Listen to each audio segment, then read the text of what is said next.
Jai Radha Madhava Kunja Vihari.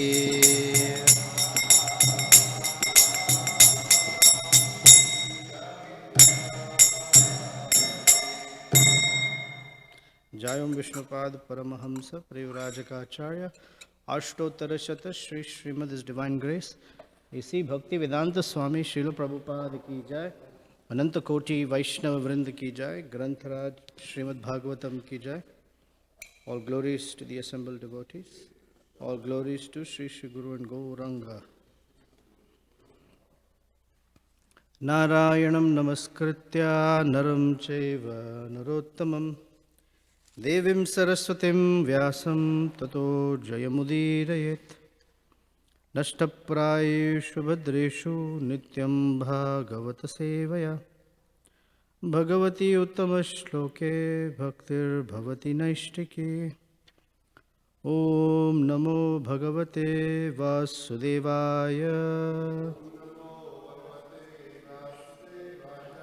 Om Namo Bhagavate Vasudevaya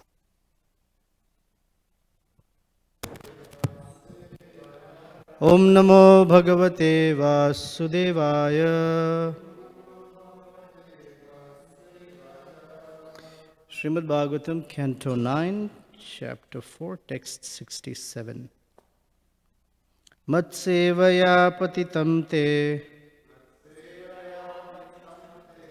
Salokyadi chatushtayam Nichanti sevaya purna Kutonyat kala viplutam Matsevaya pratitam te Salokyadi chatushtayam Nichanti sevaya purna Kutonyat kala viplutam Matsevaya pratitam te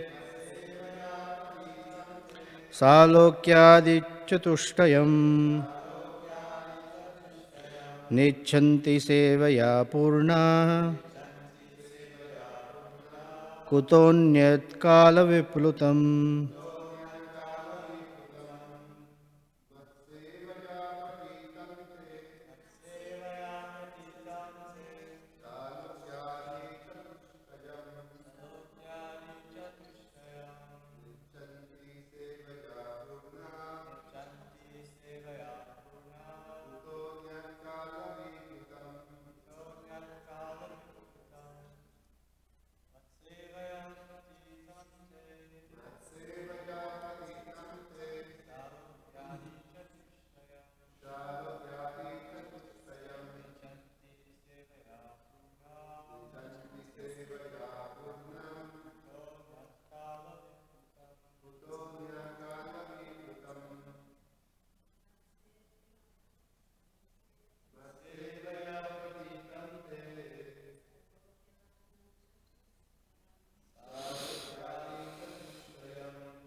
Matsevaya, by being engaged fully in my transcendental loving service.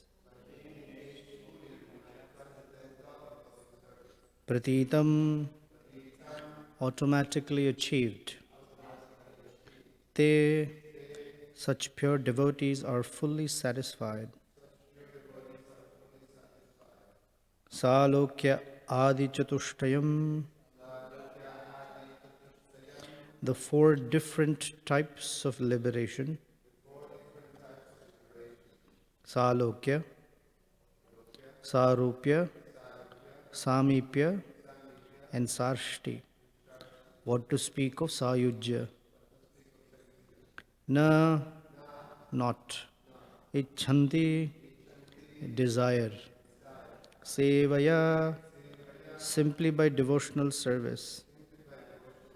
Purnaha, fully complete. Kutaha, where is the question? Anyat, other things. Kala viplutam, which are finished in the course of time. Translation and purport by Srila Prabhupada Ki Jai. My devotees who are always satisfied to be engaged in my loving service are not interested in even in the four principles of liberation: Salokya, Sarupya, Samipya, and Sarshti, although these are automatically achieved by their service. What then is to be said of such perishable happiness as elevation to the higher planetary systems? Purport. Srila Bilva Mangala Thakur has estimated the value of liberation as follows. Mukti Swayam Muktanjali Sevate Asman Dharma Artha Kama Gataya Samaya Pratikshakaha. Bilvamangal Thakur realized that if one develops his natural devotional service to the Supreme Personality of Godhead, Mukti stands before him with folded hands to offer all kinds of service. In other words, the devotee is already liberated. There is no need for him to aspire for different types of liberation. The pure devotee automatically achieves liberation even without desiring it. Om Ajnanatirandhasya Jnananjana Shalakaya Chakshur Unmilitam Yena Tasmai Shri Gurave Namaha Shri Chaitanya Manobhishtam Sthapitam Yena Bhutale Swayam Rupa Kadamahyam Dadati Swapadantikam Vancha Kalpatarubhyascha Kripa Sindhubhya Evacha Patitanam Pavanebhyo Vaishnavebhyo Namo Namaha Shri Krishna Chaitanya Prabhu Nityananda Shri Advaita Gadadhara Shrivas Adi Gaura Bhakta Vrinda Hare Krishna Krishna Krishna Hare Hare Hare Rama Rama Rama Hare Hare.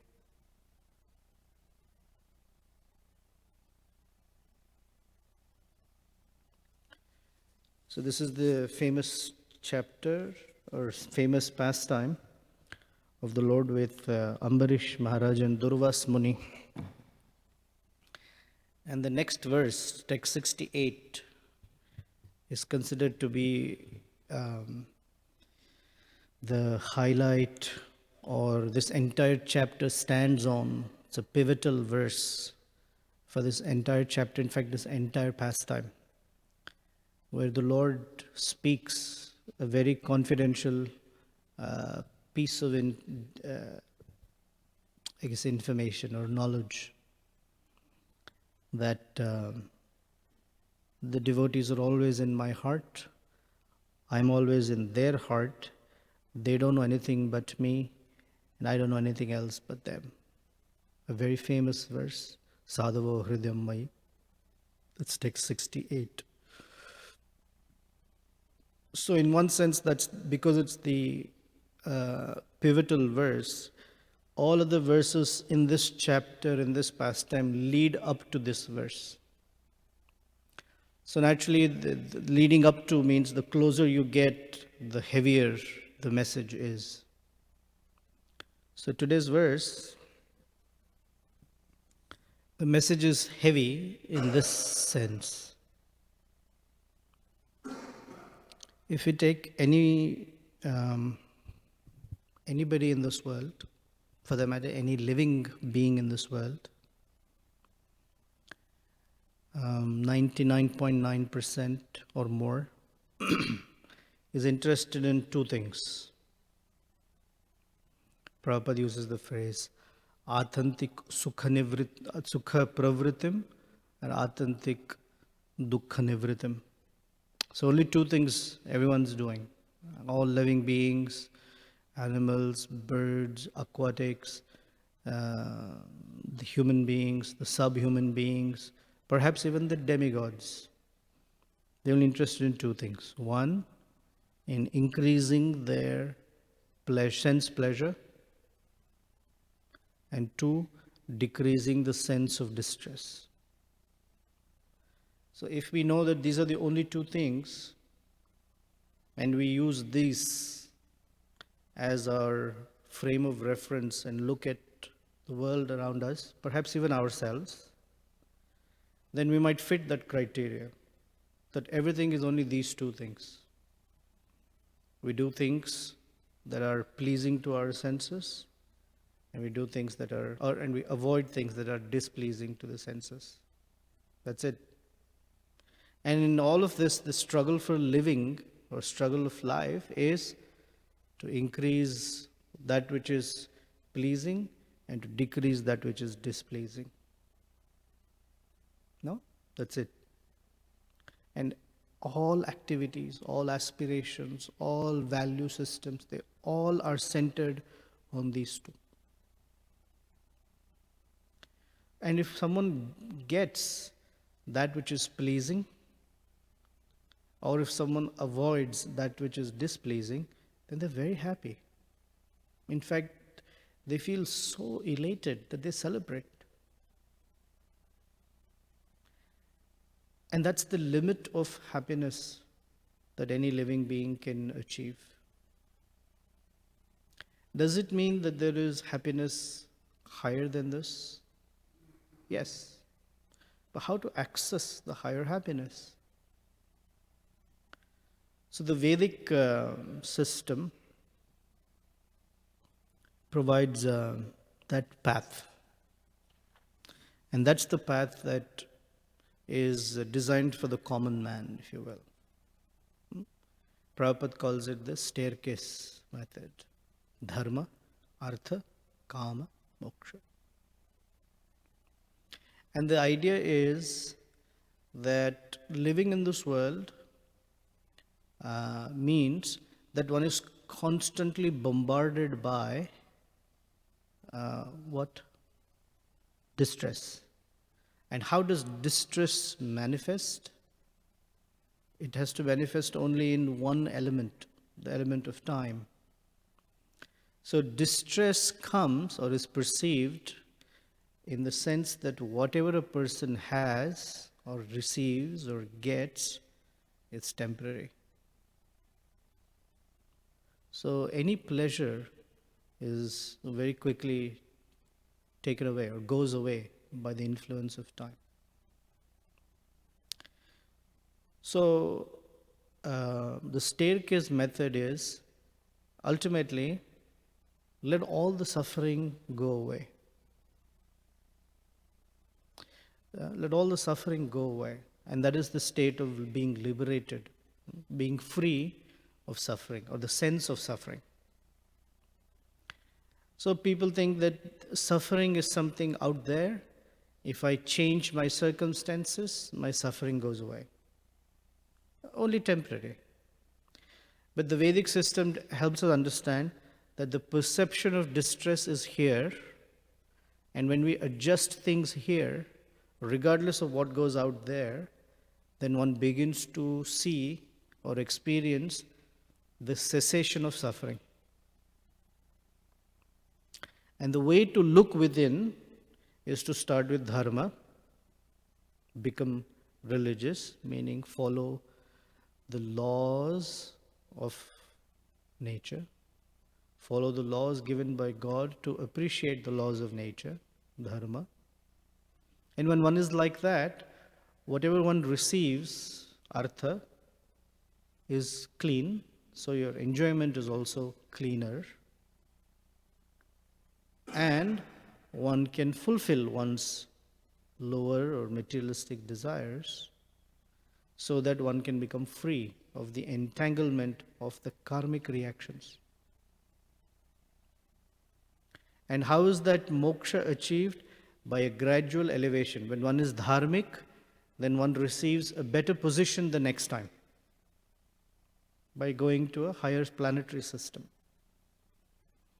So without pious credits, one cannot move up in the universe. And as one moves up, material distress decreases. That's the idea. So the Vedas want everyone to move up. because the place below will be filled with other living entities, and it's a natural cycle in one sense. However, despite all of this, one may go anywhere up in the planetary system, but one cannot get out of the material world.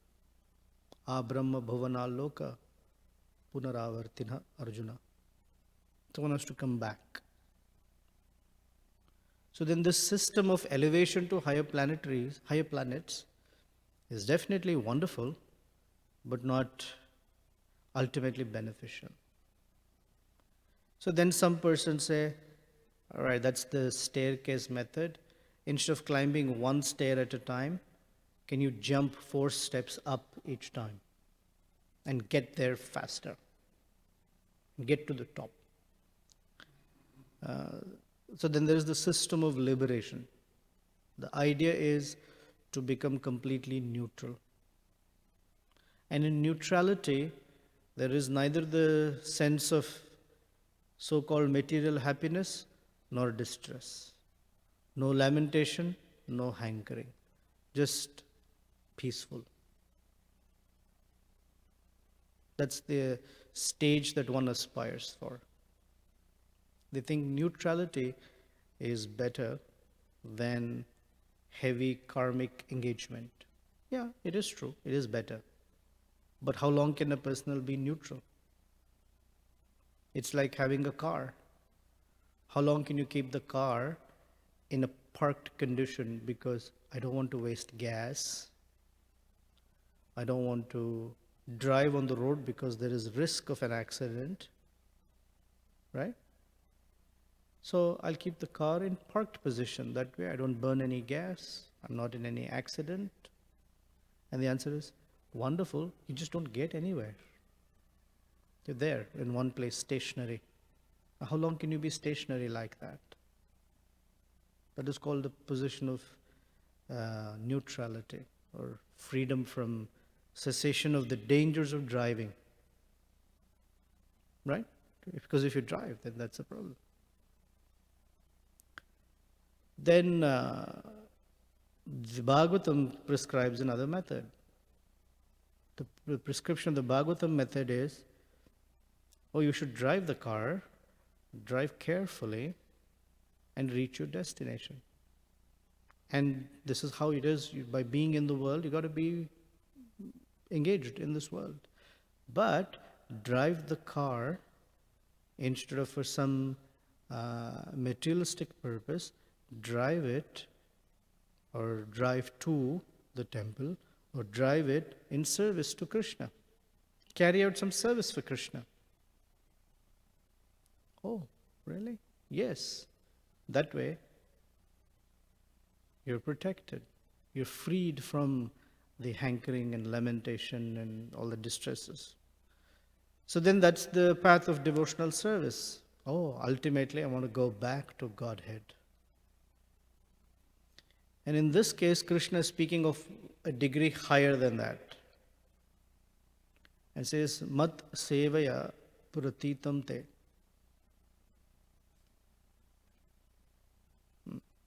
In Mat sevaya, through my devotional service, they're very, very satisfied. So satisfied, salokyadi chatushtayam, that they don't want that condition that is free from all kinds of distress, hankering, suffering, birth and death, all the problems that come with birth and death. They don't want that. They don't care for that. Salokyadi chatushtayam nechanti sevaya purnaha. Na icchanti. They don't even desire for it. Why? Sevaya purnaha. They're completely satisfied in serving me. In fact, the distresses of service is more pleasing than the happiness of liberation. For the devotees, the distress of service is more pleasing than the happiness of liberation. And that's the Lord speaking. Mat sevaya purnaha. Kuto anyat kala viplutam. Now, what to speak of being very happy when they get something that an ordinary person gets, something that is pleasing for the senses? You can't compare the two. So, generally, we say that the happiness is defined in many different categories. One is called, at the level of matter or in the material sense, happiness is called santosha, santushti or santosha. One is very satisfied. But that's material. Higher than that is the category of what is called ananda. Ananda and santosh are not the same. So ananda then has different layers to it. The first ananda layer is called brahmananda. Happiness perceived at this level of the soul. When one understands and realizes, I am not this body. It's called brahmananda. Higher than brahmananda is sevananda. Sevananda is the happiness that one experiences in one's service to Krishna. And higher than that is called premananda. That now, if we want to distinguish the two, one is performing service to Krishna, one is very happy, but one may not have full realization of their love for Krishna. In premananda level, then their happiness is because of the love they perceive from Krishna. Sometimes at the Seva Ananda level, which is at the lower end of Sevananda, is if the service changes, the happiness also changes. I like some service, it gives me fantastic satisfaction. I love to serve Krishna this way. When the spiritual master or superior changes the service, it's not the same. I love that service a lot more than this service. So those are some issues at the Sevananda level, of course in the practice level. And we've been told by Prabhupada that we should be attached not to a particular service, but to the idea of service itself. We should be deeply attached to serving, and not so deeply attached to how we're being asked to serve. So that means that the spiritual master, Krishna, or our persons who give us our marching orders, they can change the service as they like, as the need may be. And one should be able to be happily doing that. Versus, that service, Prabhu, I love it. That service, not my nature. Of course, not that one should only do service that's not their nature. That's not the point. But one can be very satisfied in serving Krishna even if that's not their nature. I've been studying Ramayana, so my mind is not so much on Bhagavatam nowadays. But I see the parallel. So in this case, Lord Ram, that's where I'm studying right now, is being asked to leave the palace and go to the forest. Now, if we consider for the moment, the role the Lord is playing as a Kshatriya, as a prince, his nature is to become the king and rule. But he's been asked to go and live in the forest like a mendicant. Now he could say, it's not my service, it's not my nature. What am I going to do for 14 years? I'm going to be mental. Prabhu, he didn't tell his father, can you change my service? Can you do something for me? Can I be adopted by some other king? Can I change the kingdom? His point was, no, it's all right. That's the order of the Supreme. In fact, I should find ways by which I can extract happiness from the very order I have been given. He says, and I should not get entangled in this whole idea of being insulted, that I've been given some service that's not my nature. Avamanam nirasyenam grihita harshamuttamam. Avamanam, this sense of insult, I should give up. And nigrita, I should hold on to harsham uttamam, the greatest of happiness. And the greatest of happiness is in thinking how fortunate I am that I have been asked by my superior to do some service. That itself is the source of all happiness, according to Lord Ram. And so he, without any hesitation, is ready to walk to the forest. So, Prabhupada gives us a quote by Bilva Mangal Thakur, that for a devotee who's very happily engaged in service, for such a person, liberation, they should not worry, will I be liberated? Will I go back to Godhead? There's no need to worry, because liberation comes with folded palms. In fact, most people run after liberation, right? Most people, especially the salvationists, those who understand this world is full of suffering, they're very eagerly running after liberation. But in the case of devotees who are very busy serving, liberation comes to them. And she says, Mukti, she comes, Swayam Muktanjalihi, with folded palms. Sevate Asman. And liberation is looking for ways to serve this person. Please get liberated. Please get liberated. And the devotee says, not right now. No time for it. Sorry. I don't have time now. Prabhupada's phrase was, service now, samadhi later. I don't have time later. Not right now.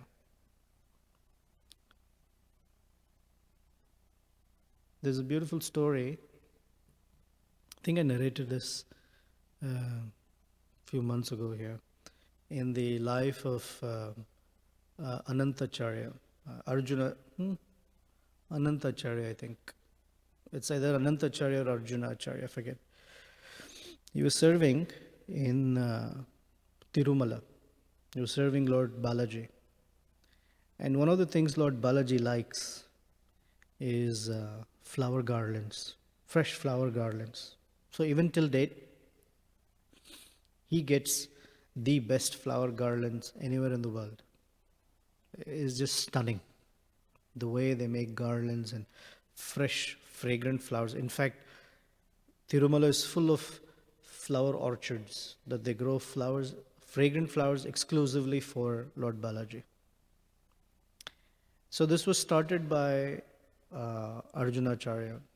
He created a garden and he would tend to the garden. So one day he was working in the garden and a poisonous snake, because it was a forest-like condition, a deadly poisonous snake came and bit him.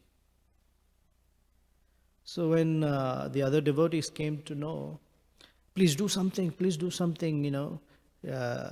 take some antidote for the poison. He was not interested. He was just going on with his service. So the Lord Balaji, he himself was a little concerned about his devotee. So he spoke to him while he was doing his service. He spoke to him. He said, hey, Prabhu, I heard you, I know you've been bitten by a snake. Can you please do something about it? Because I don't want to see you die. I want to see you do your wonderful service. So his response to Lord Balaji was, my dear Lord, I don't know which poison is more deadly. If the poison of the snake is more deadly or deadlier than the poison in my heart, right, then I will die. And I know, because I've served you so long, that when I die, I'll come back to your Vaikuntha place and serve you. And I know I'll be making flower garlands even in Vaikuntha. And if the poison in my heart is greater than the poison in the snake, then I'll be alive anyway. And I'll be making flower garlands here. So I'm going to make flower garlands here or make flower garlands there. It's the same thing. I'm serving you this way or that way. So why should I bother? That was his realization. The Lord was very pleased. He said, don't worry, nothing will happen to you. But the point was, oh no, this happened, that happened. Of course, I can't say that if something happens to us in terms of some disease or ailment, then we say, well, poison in my heart. If you have the realization, great. Most likely, I cannot say it, because if I were to look within my heart and if I were to die, I'd be somewhere else. In Netherlands, I guess, down somewhere. Perhaps not even there. There's more enjoyment there. But his realization was very deep, that I'm serving. I'm a servant. So whether I'm here or there, I'm serving. And that's all I'm interested in. And not in, will I go back to Godhead? When will I go back to God? Of course, one should have a purpose. The purpose is that I would like that this life be successful. By Krishna and Guru's grace, may this life be successful. That I do not take birth again and go through the issue is not so much taking birth again. The liberationist does not want to take birth again. The devotee is more concerned with not forgetting Krishna again. Even if it means I have to take birth again, that's fine. If I can remember Krishna, that's okay for me. That's the whole idea that Lord says in the 6th canto, Narayana parasarve no kutaschana bibhyati. The word is fear, bibhya. Why are the salvationists afraid? They're afraid that their neutrality will go away and they will have to go through birth and death and all the suffering of the material world again. But he says, the devotee, Narayana Paran, they're not afraid.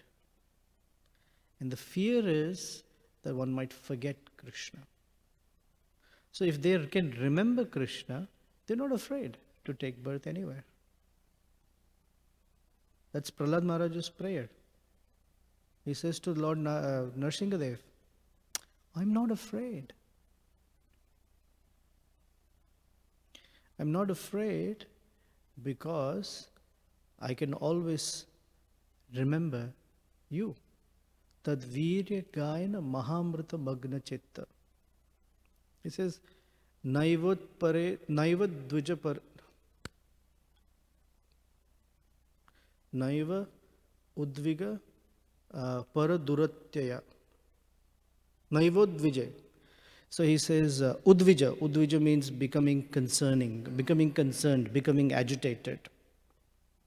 He says, my dear Lord, naivadvijay. I'm not agitated. I'm not agitated about being in the material world. Because tadvirya, gayana, in all your wonderful activities, my mind is fully absorbed in singing your glories when I'm thinking of your wonderful activities. Tadvirya gayana mahamagna chitta, mahamrita magna chitta. My heart or consciousness is fully absorbed in glorifying you and your wonderful activities. So I'm not afraid of being in this world. But I am afraid of one thing, shoche. But I do lament. Shoche tato vimukha chetasa. When I look at others who are suffering because they've turned away from you, I'm afraid for them. I'm feeling sad for them. Shoche tato vimukha chetasa. Indriyartha maya sukham bharam udvahanta. They're all carrying upon themselves this heavy burden of material happiness. And they think they're happy. Maya sukhaya bharam. Vimudha. They've turned their attention away from you. That I'm afraid of. Otherwise, I'm not afraid of anything. So this is the notion that the Lord is very pleasingly sharing with Durvas Muni, who's in a state of fear right now.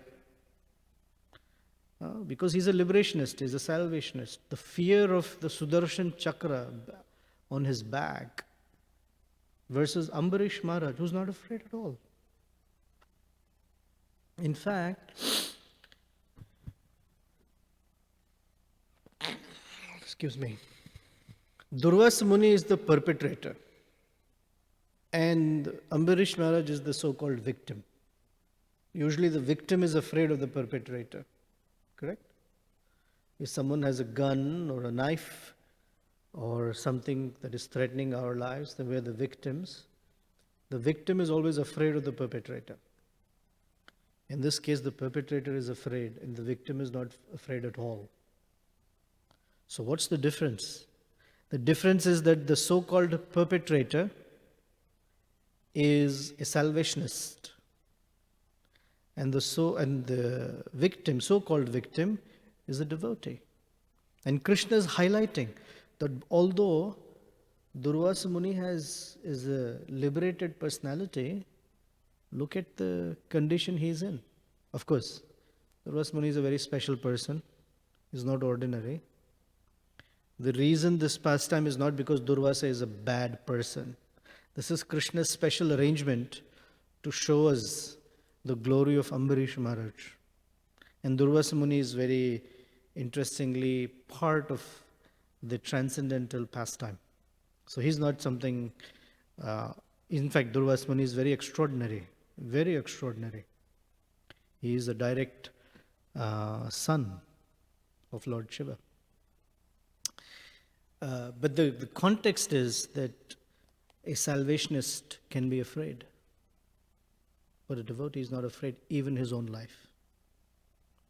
And that's what's being highlighted. Why is he not afraid? Nechanti sevaya purna. Sevaya purna is completely filled with happiness and satisfaction coming from being a servant of Krishna.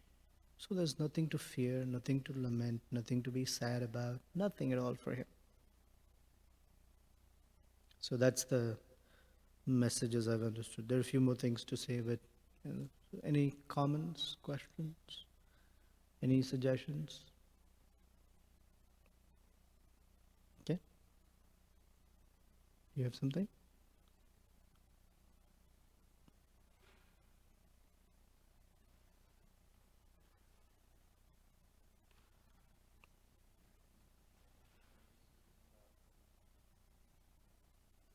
I'll repeat the question, so go ahead. The Sevananda platform and Sevaya Purna. choosing between services and the higher platform is to be attached to the idea of service and not to a particular service.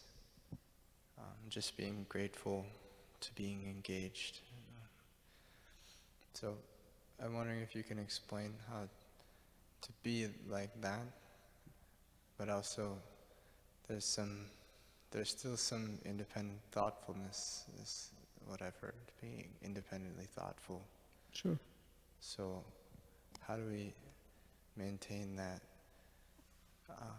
surrender to our instructions, but still being independent? Being happy or completely satisfied in doing what we're being asked to do does not mean that we shut everything down and become robots that are so just mechanical machines that if we're told stand up, we stand up, we're told sit down, we sit down.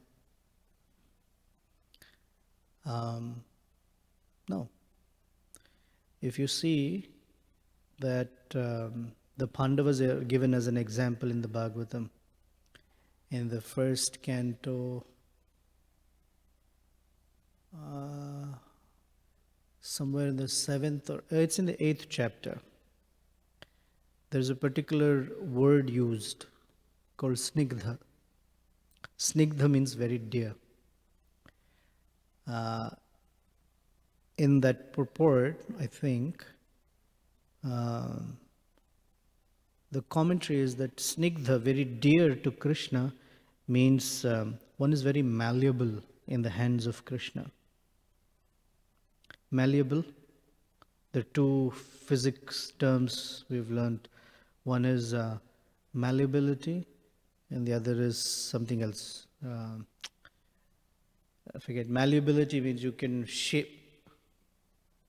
Malleable means to can flex any way you like. So like Play-Doh, very malleable. You can do anything. Elastic versus plastic. Plastic you cannot.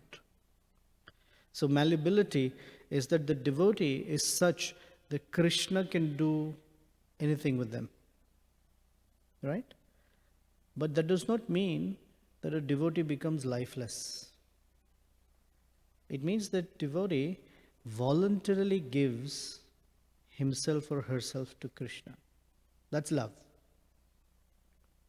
Now, in that voluntary giving of oneself to Krishna, it does not mean that their own individual initiative dies.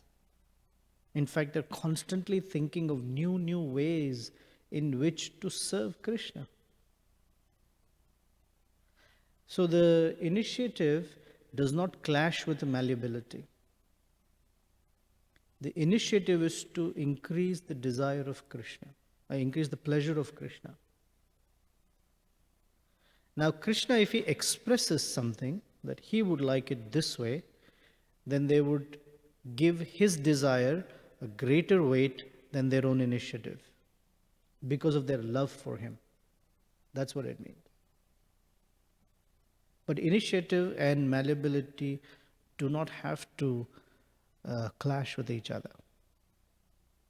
In fact, the more one thinks of creative ways of serving Krishna is a feature of love, isn't it? So here's a picture of a devotee who's in love with Krishna, and here's a picture of another devotee who's in love with Krishna. You tell me which is more attractive. Whatever Krishna tells me, I'll do. Whenever he tells me to do something, I'm happy to do. I'm ready. That's one devotee. Another devotee is, let me see how wonderfully I can serve Krishna today. How can I please him in all the opportunities that he has offered me today? Okay, maybe I'll do such and such. And then someone comes and says, I need you to take care. Oh, wonderful. I'm getting an order from Krishna, what he would like me to do. Wonderful, very nice. But I was inspired to do that as well. Is that okay? Oh, we didn't think of that. Go ahead. Or actually, we need this right now. Okay. You see? That's the nature of love. There's the reciprocity, there's exchange. Of course, I'm simplifying it, but you get the idea.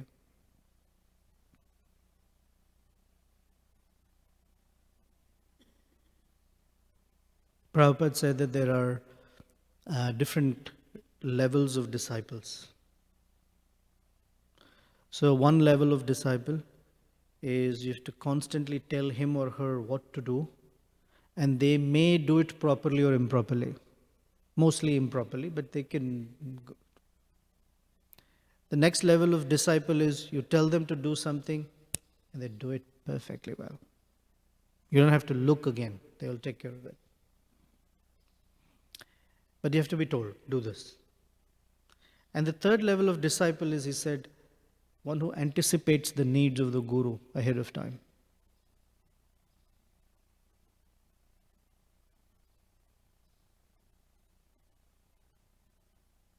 So that anticipating it, there's initiative. It's not like you've been told.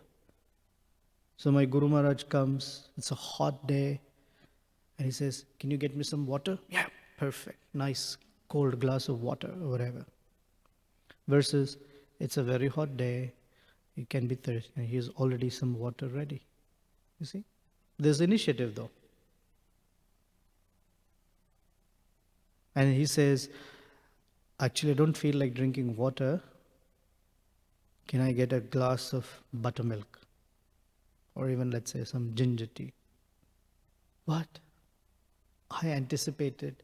It was my initiative, my expression of love to bring you ahead of time without asking nice cool glass of water. You want hot ginger tea? Come on.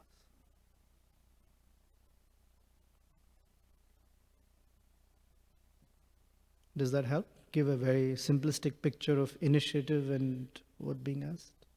Of course, I'm oversimplifying the whole thing. Life has more complexity than that. Yeah, I guess the complexity comes in maybe my own impurification and not following the desire. So then we it takes some acknowledge it. discrimination. Right. So we acknowledge it that I would like to be at, even if someone says, can you do this? And say, oh, unfortunately, I'm unable to do it. Then we don't think of ourselves as a great devotee. We just express, I do know that someday I want to be where I'm asked to do anything and I'm happy to do anything.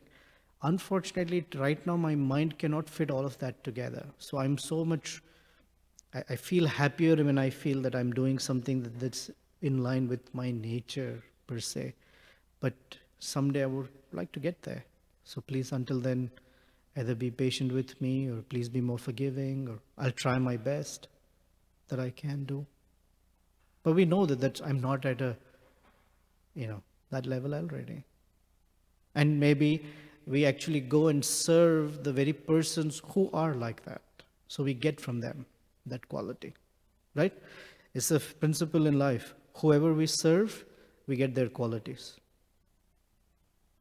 When we serve Krishna, we get his qualities. We serve spiritual master, we get his qualities. We serve any particular devotee as a particular gift. We serve them, we get that gift. We serve the materialist, we get their qualities. It's very simple. So if there's such devotees, we serve them. We hear from them and then we'll get the same qualities. All right? Okay, thank you very much. Srila Prabhupada ki jai, Srimad Bhagavatam ki jai.